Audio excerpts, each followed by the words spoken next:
अस्सलाम वालेकुम my YouTube family, my kitchen queens. कैसे हैं आप सब? मैं बिल्कुल ठीक ठाक हूँ। उम्मीद करती हूँ कि आप सबके भी रोज़े बहुत अच्छे जा रहे होंगे। और मैं आज आपके साथ शेयर करूँगी वाइट चिकन कढ़ाई की रेसिपी। बहुत आसान है। हम बाकी कढ़ाइयाँ तो बनाते हैं, लेकिन ये सबसे ज़्यादा आसान है बनानी, और इसका टेस्ट भी बहुत मज़े का होता है। तो चलिए आप बनाना स्टार्ट करते हैं। सबसे पहले मैंने 1.5 कप ऑयल लिया है। आप कह रहे होंगे कि ऑयल ज़्यादा है, लेकिन कढ़ाई वगैरह बनाने के लिए ऑयल थोड़ा ज़्यादा ही लिया जाता है। अब इसमें मैंने 1 kg चिकन शामिल कर दिया है। चिकन को हम घी के साथ फ्राई करेंगे। अब इसमें मैंने 2 तेज़पात और 3 छोटी इलायची शामिल कर दी हैं। इसके साथ जो टेस्ट और जो खुशबू आएगी ना, बहुत अमेजिंग, बहुत ज़बरदस्त। इन तमाम खड़े मसालों के साथ हमने चिकन की बनाई करनी है।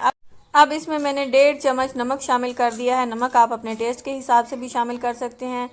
और 1 बड़ा चम्मच मैंने सफ़ेद मिर्च शामिल कर दिया है, क्योंकि ये वाइट कढ़ाई है तो इसमें वाइट मिर्चें ही शामिल करेंगे, रेड नहीं शामिल करेंगे।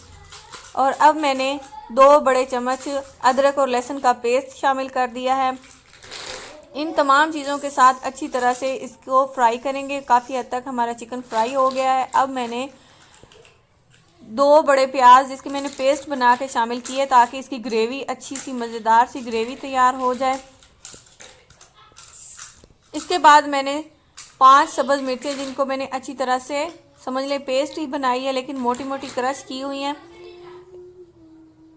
इसके बाद मैंने 1 कप दही में 1 छोटा चम्मच नमक शामिल कर दिया है, और 1 चम्मच सफ़ेद मिर्च, 1 चम्मच काली मिर्च और 1 चम्मच खुशक धनिया पाउडर शामिल कर दिया है। इसको अच्छी तरह से मिक्स करके पेस्ट बना लें। दही अच्छी तरह से फेंटा हुआ होना चाहिए, ताकि हमारी जो ग्रेवी है बहुत मज़ेदार किस्म की बने, उसमें गुठलियाँ ना बने।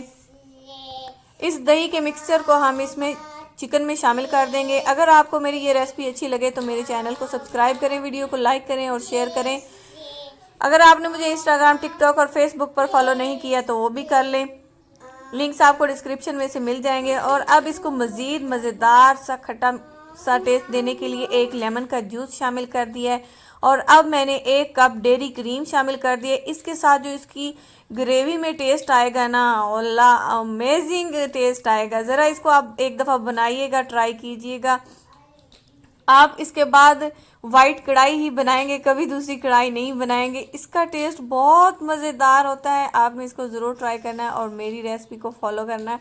इसके बाद मैंने कुछ सब्ज़ मिर्चें हैं, जिनको मैंने लंबा लंबा काट के डाल दिया है। इसका भी टेस्ट बहुत ज़बरदस्त आएगा और लुक भी ज़बरदस्त आएगी। इसके बाद मैं इसको तकरीबन 10 मिनट के लिए दम पे रख रही हूँ, और इसके बाद हमारी हो गई कढ़ाई तैयार। ये ले जी, फाइनल आपके सामने देखें कितनी जल्दी बन गई है। इसमें तकरीबन 10 से 15 मिनट या 20 मिनट में ये आपकी कढ़ाई बन के तैयार हो जाती है। और अगर आपने कभी इंस्टेंट मेहमान आ जाएं और जल्दी से बनाना हो तो इसी को चूज़ करें। मुझे उम्मीद है कि मेरी ये आसान सी रेसिपी आपको पसंद आई होगी। इसे अपने दोस्तों में शेयर करें, अपने रिश्तेदारों में शेयर करें। कमेंट बॉक्स में अपनी कीमती राय का इजहार ज़रूर किया करें और बताया करें कि आपको रेसिपी कैसी लगी। अगर आपने मुझे इंस्टाग्राम, टिकटॉक और फेसबुक पर फॉलो नहीं किया तो फेसबुक पर मेरा पेज है यू कैन कुक के नाम से, उसे भी ज़रूर फॉलो करें। मेरी अगली वीडियो के आने तक मेरी तरफ से सब देखने वालों को, चाहने वालों को, प्यार करने वालों को अल्लाह हाफिज़।